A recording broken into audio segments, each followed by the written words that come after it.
Hi, this is Anime Short and Sweet. Today we will be covering the anime, Chivalry of a Failed Knight. The story begins with our main protagonist, Ikki Kurogane, watching the local news. He explains that some people believe that life is unfair and that what they are handed at the start defines the remainder of their lives. Yet he questions how true that is. He recalls a moment when he was young with a man who said he shouldn't throw away his irritation simply because he is the weakest, since it shows he hasn't given up on himself. He summons in Tetsu and saying blazers are individuals who can use their souls as a weapon and wield supernatural abilities through magical force. Magic Knights are blazers who have been approved by the international organization, and he believes he aspires to be one. As he enters his dorm, he is greeted by someone who has already made themselves at home and is greeted by the Crimson Princess, Stella Vermillion. He declares without hesitation that he knows what she wants to say and that he will not pretend he didn't notice what he just saw, and he begins to make it even by stripping as well. Ikki is soon scolded by a woman who boasts that Hagon Academy takes pleasure in being the school with the best outcomes even among other Japanese knight schools. Even at the martial arts festival, where the strongest knight is determined by a 7-star swordsmanship contest, which they have won every year.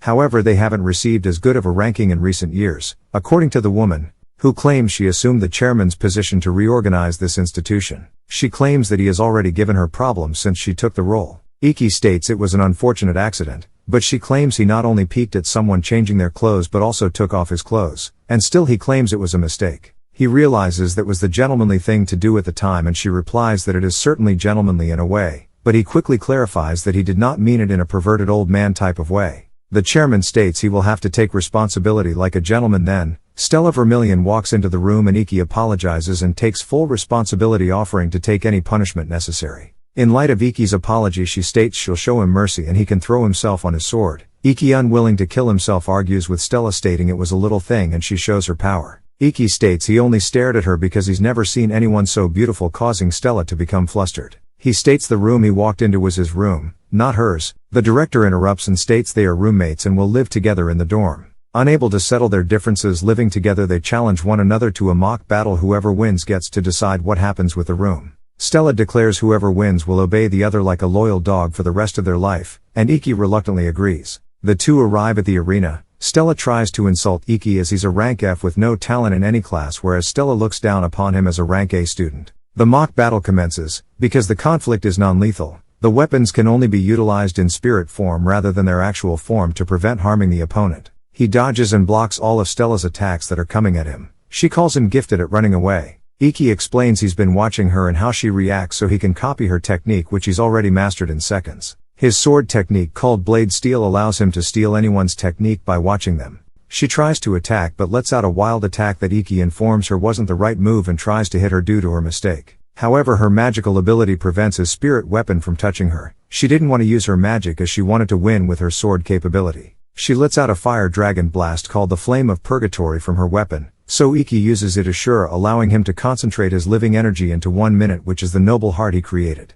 Ikki breaks through her attack and wins the fight, however faints due to the use of his ability. The director pays Stella a visit in the hospital. She asks how Ikki is, and she notes that he's in far worse form than she is, and that using such an ability drains you. Stella inquires as to how he obtained the level of F. The director emphasizes that the rank is purely determined by your ability as a blazer. Your combat skills, physique, and sword skills are not taken into account because the system cannot adequately analyze his skills. Stella walks into Ikki's room to talk, but he's asleep. She prods his bare back, but he rolls over and traps her arm, which she manages to free. Because this is her first time seeing a man's body, she touches his abs, which delights her. He awakens, and she springs up, hitting her head on the ceiling, so he helps her up. Ikki argues she needs to do what he says in a taunting way because she lost the challenge. She says the deal's off, however he gets to her by stating the royal Vermillion family must not be that good at honoring treaties. She states that it's fine, he can do what he wants, and he laughs. He orders her to be his roommate so he may be closer to her and be her friend. Flustered, she agrees to be his roommate and friend, but she insists on calling her Stella, not Miss Stella. Thanks for watching Anime Short and Sweet. If you enjoyed this video, make sure you subscribe down below to my channel. See you next time.